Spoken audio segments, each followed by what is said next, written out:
ಮದುವೆ ಹಾಗೂ ಇನ್ನಿತರ ಶುಭ ಕಾರ್ಯಗಳಲ್ಲಿ ಸಂಗೀತ, ಲೈವ್ ಮ್ಯೂಸಿಕ್, ಆರ್ಕೆಸ್ಟ್ರಾ ಎಲ್ಲ ನಡೆಯೋದು ಕೇಳಿದಿವಿ ಹಾಗೂ ನೋಡಿದಿವಿ. ಅದೇ ಯಾರಾದ್ರೂ ಸತ್ತಾಗ ಹಾಗೂ ಪುಣ್ಯ ಸ್ಮರಣೆಯ ದಿನ ನಡೆಯೋ ಭಜನೆ, ನಾಟಕ, ಕತೆ ಓದಿಸುವುದರ ಬಗ್ಗೆ ಕೇಳಿದಿರಾ? ಹೌದು, ಈ ರೀತಿ ಪದ್ಧತಿ ನಮ್ಮ ಚಾಮರಾಜನಗರ ಜಿಲ್ಲೆಯ ಹಲವು ಹಳ್ಳಿಗಳಲ್ಲಿ ಇಂದಿಗೂ ಚಾಲ್ತಿಯಲ್ಲಿದೆ. ಯಾರಾದ್ರೂ ಸತ್ತರೆ ಸತ್ತ ದಿನ ಹಾಗೂ ತಿಥಿ ಮತ್ತು ಪುಣ್ಯ ಸ್ಮರಣೆಯ ದಿನ ಭಜನೆ ಕಾರ್ಯಕ್ರಮ, ಕತೆ ಓದಿಸೋದು ಹಾಗೂ ಇನ್ನು ಕೆಲವರು ನಾಟಕಗಳನ್ನ ಕೂಡ ಮಾಡಿಸ್ತಾರೆ.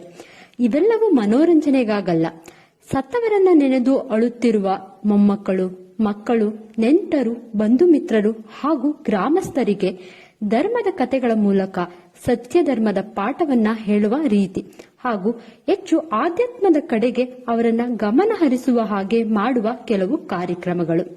ಈ ಪದ್ಧತಿ ನಮ್ಮಲ್ಲಿ ಮೊದಲಿನಿಂದಲೂ ನಡೆದು ಬಂದಿದೆ ಹಾಗೂ ಹೀಗೆ ಇದು ಮುಂದುವರಿಯುತ್ತಲೂ ಇದೆ. ಮಾಹಿತಿ ವಿತ್ ಮಾದಲಾಂಬಿಕೆ ಪೇಜ್ನ ಫಾಲೋ ಮಾಡಿ. ಧನ್ಯವಾದಗಳು.